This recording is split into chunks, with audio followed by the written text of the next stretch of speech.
A dura realidade da vida, me disse o pai no leito de morte, uma escura via a descida, o vislumbre da subida, a vida depois da vida, depois da vida. A sutura da minha ferida. Apontou o pai o seu corpo, àquela altura da vida, a deusa vencida, a despedida. Olhei para trás e não o vi mais. Adonai, Adonai. Seu poema, o que disse o pai em seu leito de morte. Que bom ouvi-lo. Obrigado. Massa. Do seu livro, Álbum de Família, um belo poema. Abre o livro, né? Assim, com a morte do pai. Sentimento forte, muito bonito, retratado e corajoso. Corajoso? É. Muito, né? Assim, né? Falar de uma coisa tão... Tão íntima, né? É. Acho que sim. Nesse sentido, é corajoso. Pai, eu que meu partiu já faz muito tempo, mas é como se fosse ontem, não é? Ele está sempre presente.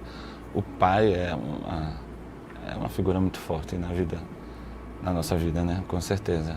Às vezes o pai é aquele que você quer tirá-lo da sua vida, né? Aquele que você quer, como Morrison cantava no The Doors, a música The End. Father, I want to kill you. A gente quer matar o pai, né? Para colocar a nossa vida, né? A nossa ideia, a nossa nova ordem, eu acho. Então é a outra geração que vai ficando para trás também, né? Tem o conflito e ao mesmo tempo é o apoio, né? Assim, é onde a gente tem realmente o porto, o apoio, né? É sempre uma referência de força, de fortaleza. Eu realmente, quando eu me vi sozinho, que eu não ia ter o meu pai para a vida inteira, realmente isso pesou um bocado. Não quando ele morreu exatamente, mas quando eu me tornei adulto e que eu não podia mais depender do meu pai, ou seja, que as coisas agora tinham de se realizar por mim mesmo, pela minha vontade. Então o pai assim, né? Ele é ambíguo um pouco, assim, você quer destruí-lo, mas ao mesmo tempo você precisou tanto dele a vida toda, e ele é a força que te segura. Hoje é a lembrança forte, assim, dessa fortaleza mesmo, é um sonho às vezes, sabe? É onírico, assim, o pai. Acho que eu ainda vou escrever mais coisas sobre isso. Pois é muito interessante essa capacidade que a poesia tem de trazer esse sentimento e retratar, assim, de uma forma sucinta, mas bem imagética, bem fotográfica, que eu vejo a poesia assim, musicalidade, imagem, sabe? E uma história que se conta. Então, e isso como toca, como você retrata isso aqui. Então... eu acho, assim, realmente... Eu trabalho muito mais com a imagem do que propriamente com a palavra, né? Assim, a palavra pela palavra, eu acho que ela é menos importante na poesia. Ela precisa formar uma imagem, né? Assim, de a palavra se juntar a outra e criar uma dissertação. É por isso que eu denomino a minha poesia beat, porque ela é muito inspirada na trajetória dos poetas, né? Americanos, né? Que eles, eu acho que rompem com a tradição poética de sonetos, né, de versos, de todas aquelas coisas assim da poesia, daquela técnica, né, da poesia, que realmente eu desconheço. Eu nunca estudei poesia nesse sentido de trabalhá-la da forma do soneto, das estrofes, dos versos, dos decassílabos, essas coisas, entende? Realmente a minha poesia passa ao largo disso. Ela tem uma rima natural, sabe, musical, por isso que tem esse beat, né? A gente pode falar no beat como o ritmo, né? Acho que isso eu procuro na minha poesia, o ritmo. Ela tem um ritmo, ela tem a música e a própria poesia sempre vai ser música, né? Eu acho que a poesia é o verbo é a criação, né? A música cria também, é toda uma mística e o significado mesmo da vida, tudo parte da palavra, do verbo, de fazer acontecer, desde lá, né? Desde o Deus, quando ele, do verbo, criou o mundo, né? Do barro ele fez o mundo, mas é a palavra que tornou possível, concreta. Então, assim, é isso, assim, eu faço a poesia para realmente criar essa imagem, criar uma história e ter essa musicalidade, buscar essa música. Então, como chegou a poesia para você? Como você começou a escrever poesia? Quer dizer, você foi sempre um leitor, você sempre gostou de ler, é um jornalista, um homem, uma pessoa também voltada para a música, e compositor e tal. A poesia veio depois da composição? Eu acho que a poesia ela foi sempre presente, por isso que eu também trato ela como música, né, de uma certa forma. Mas ela sempre esteve presente desde assim, a mais remota lembrança assim, de eu escrever, de eu estar escrevendo. Eu acho que adolescente, inclusive eu resgatei, mais ou menos recentemente, eu tenho isso comigo e devo ainda trabalhar isso, quem sabe num livrinho assim de poesias, poesias teen, poesias, sabe, do começo. Eu tenho assim dos 14 anos, né? Então assim a poesia sempre esteve presente mesmo. E eu consigo ver até certa qualidade já de uma busca de criar uma sensação, né, poética, digamos assim. Agora, como leitor, eu acho que eu passei por algumas fases, assim, não fui muito, assim, na poesia brasileira, assim, de mais clássica, de Drummond, entende? Mas eu curti muito uma clássica também, que era Cecília Meirelles, a Inconfidência Mineira, então acho que eu bebi muito ali, mas foi mais, assim, já jovem, já com certa maturidade, já entendendo mais a vida, depois dos 20 anos, que eu fui conhecer a poesia desses caras, de Allen Ginsberg, a poesia beatnik, né? Então, mas aí é um processo todo de ir fazendo a poesia e ir guardando os livros na gaveta, entende? Sim, e assim, criar algumas oportunidades para declamar a poesia. Isso assim eu acho que eu sempre fiz, na época da escola, na faculdade, é quando, inclusive, foi lançada uma coletânea, que eu não, desculpa, mas eu não lembro o nome, na UFAL, eu estudei comunicação, então lá pelos idos de 1982, a gente lançou uma coletânea, então eu tinha lá minhas poesias. Recentemente também, antes desse álbum de família, teve uma coletânea do grupo Frente e Verso, uma galera, uma meninada, né, daqui de Maceió, muito boa, alguns poetas, um deles o Vinícius Freire, um amigo meu, e ele me convidou para fazer parte dessa coletânea também, do coletivo Frente e Verso, uma edição muito bonitinha assim. Isso já tem uns 10 anos. O livro da faculdade, da escola, essa coletânea também já tem uns 30 ou sabe lá quantos anos, né? E finalmente assim, né, eu havia me inscrito em um outro edital, assim, em 2006, quando eu retornei de São Paulo para Maceió. Num edital da Secretaria de Cultura, eu acho, não fui selecionado, e aí passei um tempo todo, né, mas sempre escrevendo, entende?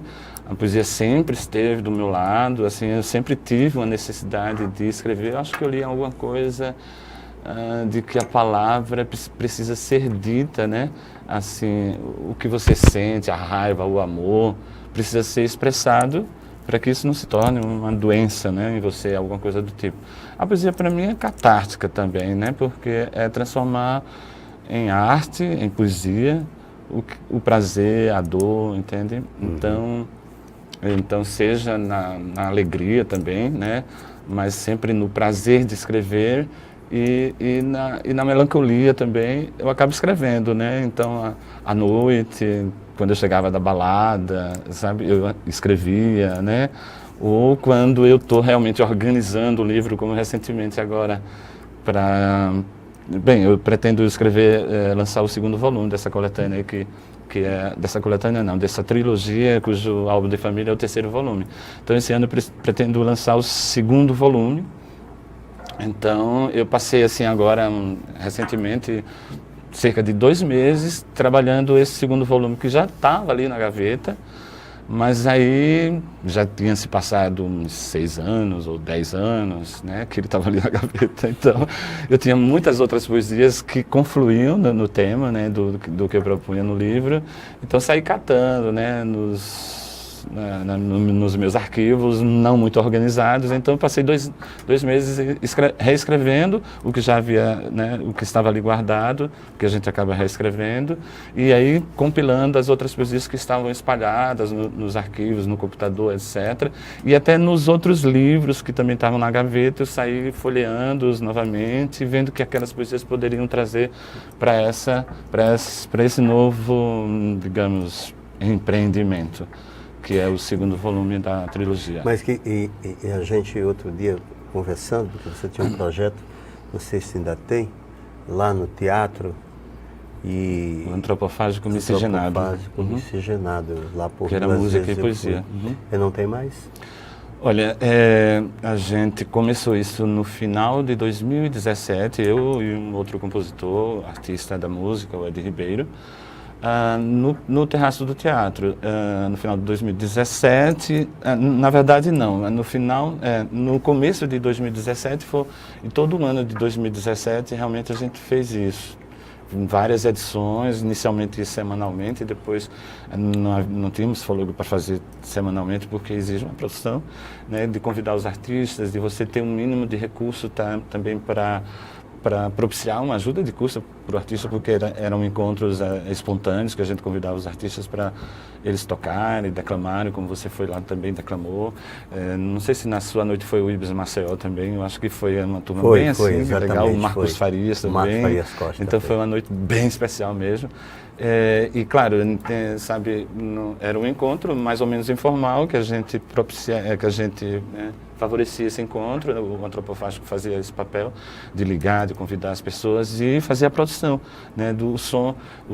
A gente inclusive bancava isso inicialmente, eu e o Ed Ribeiro contando com o couvert, porque também era uma happy hour, então tinha bebidas, a gente bebia, fazia churrasquinho, esse tipo de coisa. Mas nunca, assim, às vezes tinha um público bom que acontecia um couvert legal, assim, de sair 30 contos, 50 contos para o artista convidado, entendeu? E às vezes nem isso dava, e a gente tinha de tirar do próprio bolso os 30 reais, que era o Uber do cara que ia lá, né, entendeu?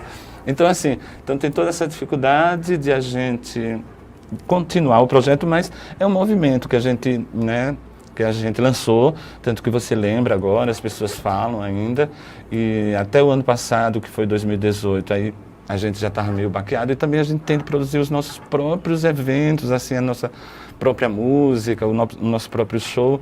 Esse é um objetivo de reunir músicos da cidade para valorizar a nossa música, né? Então, de qualquer modo, né, a gente está fazendo pelo coletivo, né? E aí tem um momento que você não vê muito retorno disso, assim, tipo, né?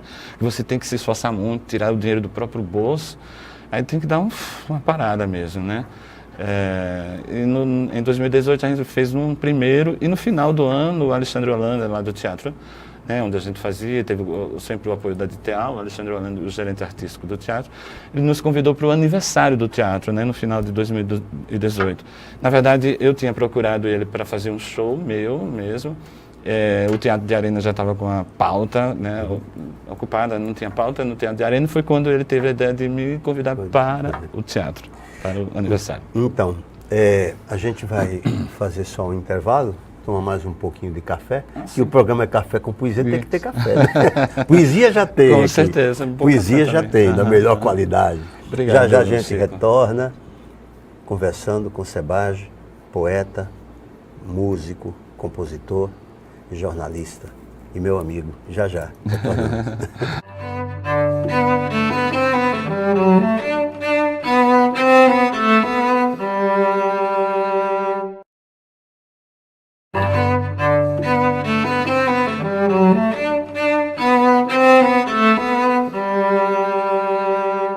Novo ensino médio. Quem conhece, aprova. Eu quero fazer jornalismo. Eu quero ser professora. É o que eu amo.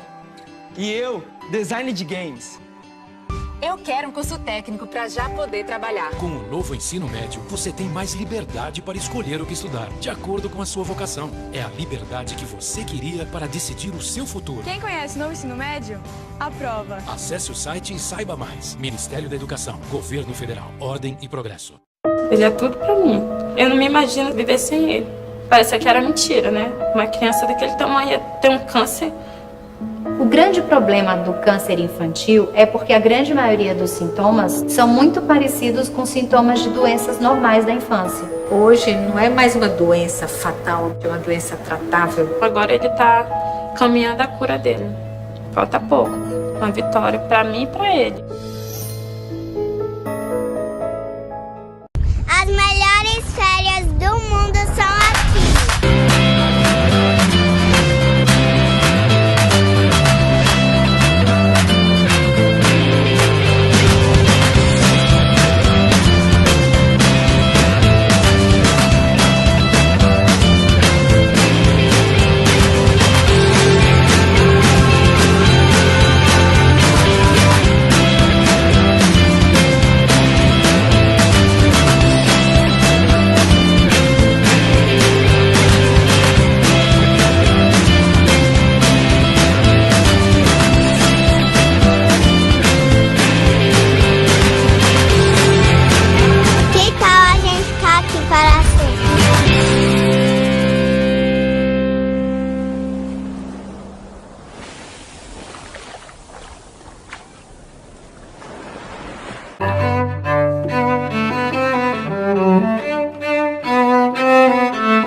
Retornando então ao programa Café com Poesia, conversando com Sebage, poeta, Grande Chico. compositor, Massa. cantor, jornalista, então, ator. Se é que a gente pode dizer assim ainda, a essas alturas do campeonato. Ponto de partida. Sim, claro. Que eu claro. assisti, eu tive esse exercício, né, dramático, que é uma grande lembrança, assim, que é uma lembrança muito querida, dirigida pelo grande amigo e querido Dário Bernardes. Dário. Né? Foi um momento show de bola. E depois do ponto de partida, que era uma peça de Jean-Francisco Guarnieri, no finalzinho ali da ditadura, em 1980, no processo de abertura, a gente resgatou, trouxe de volta o teatro universitário, que havia sido banido no período da ditadura, né? Não rolou mais o teatro universitário.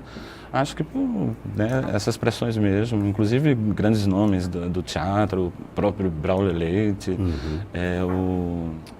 esqueci o nome, enfim. Mas eram grandes figuras do teatro aqui que compuseram. Pedro Onofre, né? Pedro Onofre e o Marcial Lima. Eram dos grandes figuras. Inclusive, no retorno, Marcial Lima veio assim até o grupo. Eu ainda não participava do grupo e ele não ficou. Outros que também vieram, aí sim, o Otávio Cabral participou e tal.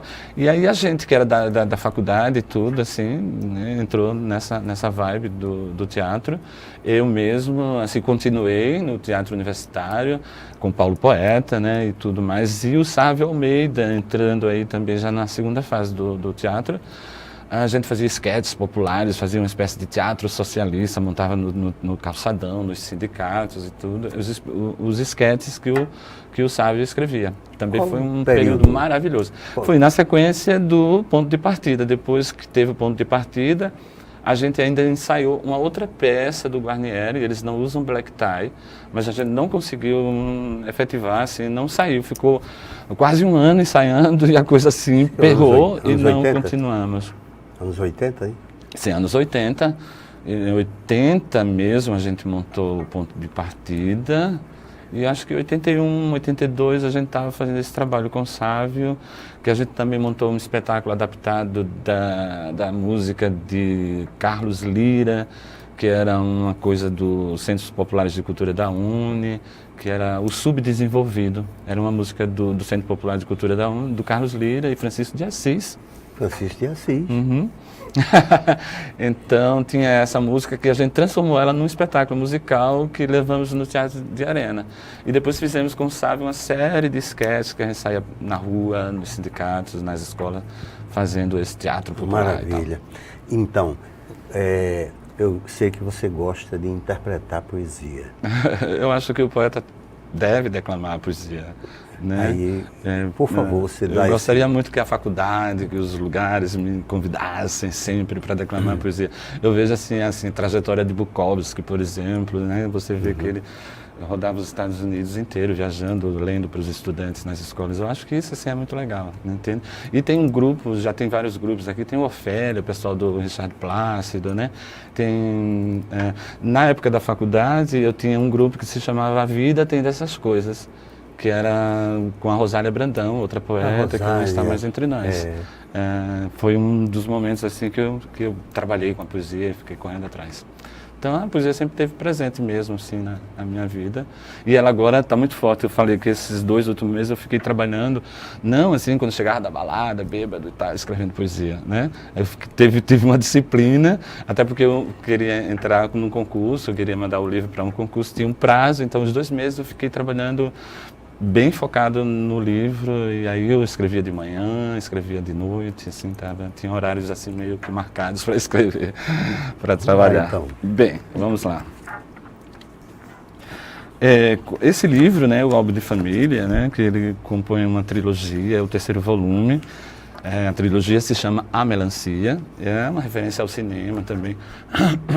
Joaquim Pedro de Andrade, né, tem um conto erótico da revista Status, nos anos 80, e aí surgiu um filme que chamava-se Contos Eróticos, que eram todos de leitores da Status que escreveram esses contos, e alguns cineastas, acho que eram 3 episódios, assim, lançou esse filme, chamava-se Contos Eróticos, e o Joaquim Pedro de Andrade dirigiu A Melancia, e é um filme lindo, assim, muito engraçado, né, tal, e erótico, lógico.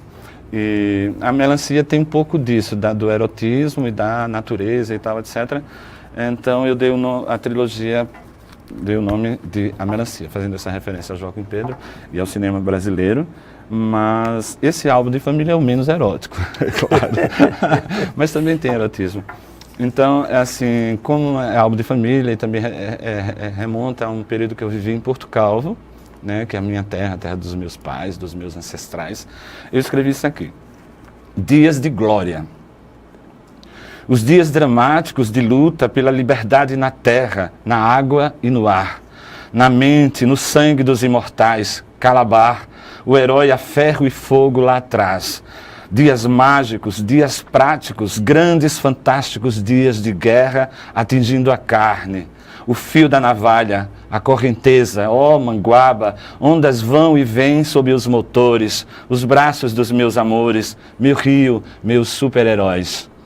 O barco na retaguarda afundando em chamas, a vida clama incerta, um canto fúnebre no alto da colina, o grito de guerra cai embaixo, meu próprio coração um tambor. Esqueço o tempo, o espaço onde estou. A vida tem sabor de cerveja e a recompensa do banho livre no fim da estrada, a estrada do rei, meu rei, sabe o que mais? Esses dias são gloriosos. Oba! Belo, belo, bonito. Dias de glória, né? Muito bonito. Vamos à frente, vamos lá. Bom, vão ainda nesse ritmo, né, dos ancestrais e Porto Calvo e tudo, tem pré-história. O desejo de voltar atrás. Não há nada a fazer. Eu estou bem relendo meus pensamentos gravados na pedra. Um hábito antigo dos meus ancestrais. Escreviam tudo na pedra e no couro dos animais. Mas escreviam pouco. Mais forte era o desejo de reprodução da prole e de matar. Por Deus, espero que esses anseios sobrevivam à minha herança sertaneja, sem esperança alguma de fortuna. As pedras rachando ao sol desértico, o capim seco do pasto, os bichos morrendo e as palavras, as minhas palavras, é tudo que tem. Opa, que maravilha. É tudo que tem. Que maravilha, mas e é muita coisa, imagina, para nós velho? Todos, sim. Vamos mais poesia. Mais poesia. O programa é seu, rapaz. Eita, olha só. Tá vendo? Deixa eu ver aí se tem uma coisa assim para a TV. Bom, vamos aqui. Medidas provisórias. Aí é mais abstrato, né? Depois que descobri isso, de modo que pudesse ver a mim mesmo por inteiro, e eu estava oco ali. Então, o que ia ver mesmo. Vinha pensando nisso, em como superar os meus erros. Ok, um dia eu chego lá, mas tinha de ser rápido. Não aguentava mais aquilo, vazio. Estou descobrindo coisas novas, possibilidades mil. Uma lei de superação. Ponha-se de cabeça para baixo e sacrifique tudo. Não é? Eu estava aqui. É uma imagem da carta do tarô, o enforcado. Sim. Ele fica de cabeça para baixo, você vê o mundo de outra forma. E aí você pode pensar outras coisas e encarar a vida de maneira diversa. Eu estava pensando aqui como isso poderia surgir, a forma que você... nós fizemos umas coisas rápidas juntos uma vez. Eu achei muito legal, com sons e tal, que você gosta de rock muito, né? E que tal fazer uma performance com rock, música, você interpretando seus poemas? E a gente poderia fazer um trabalho assim, né, Chico? Eu tenho uma poesia bem pequenininha, que eu estava procurando justamente ela. Que eu fiz uma música com um amigo meu, o Daniel Babu. E ela diz assim: chuva, chove em Maceió, e a nossa vida é um nó. E é uma referência a Jorge Cooper. Vou começar de novo. Chove em Maceió, e a nossa vida é um nó. Chove subarrado à porta do alfarrábio, o livro lido, a história de novo, banido. Quem quer saber de mim? Chove, e daí? Se molhe. Olha que maravilha. Uma maravilha, né? Então, ficaria, eu acho que muito legal, porque essa coisa da performance que você gosta de fazer, não é? Com a sonoridade do rock, que eu acho muito legal também, né? E fazer essas intervenções poéticas, um show. Aí uma vez a gente pensou nisso, não foi? Foi. Que é muito legal. Vamos fazer, Chico. Vamos Bora fazer agora que a gente, aproveitando novamente que a gente está renovando esses compromissos aqui no programa de TV. Né? E assim, e a sua poesia, ela propicia isso, né? Ela propicia coisas... eu acho que ela tem um certo diálogo, ela tem essa dramaticidade mesmo, assim. Eu acredito que ela tem, eu busco isso, eu trago um pouco desse drama, né? Cerveja e morango. De volta ao espaço lúdico do meu 7º corpo astral e a atmosfera musical da minha triste figura, aos devaneios em si, quer dizer, à literatura. Nada mais justo depois de tanto derrame de sangue. Agora, os anjos do Senhor despejam sobre o meu peito filtro de puro amor solar. E o brilho das estrelas, o diabo se irrita e rodopia tão selvagemente no final que me dá pena. Minha pele recupera o vigor, cicatrizes desaparecem, o calombo, as coisas ganham outro sabor, como o sabor de cerveja e morango. Oba! E com esse poema Cerveja nós e morango. Encerramos o nosso que pena! Que ótimo. Já pensou? Ainda deu para declamar umas 4 poesias, foi massa. Vai retornar outras Obrigado, vezes aqui, velho viu, companheiro. querido? Obrigado. Venha mesmo. Obrigado. E vocês até o nosso próximo encontro. Massa. Valeu.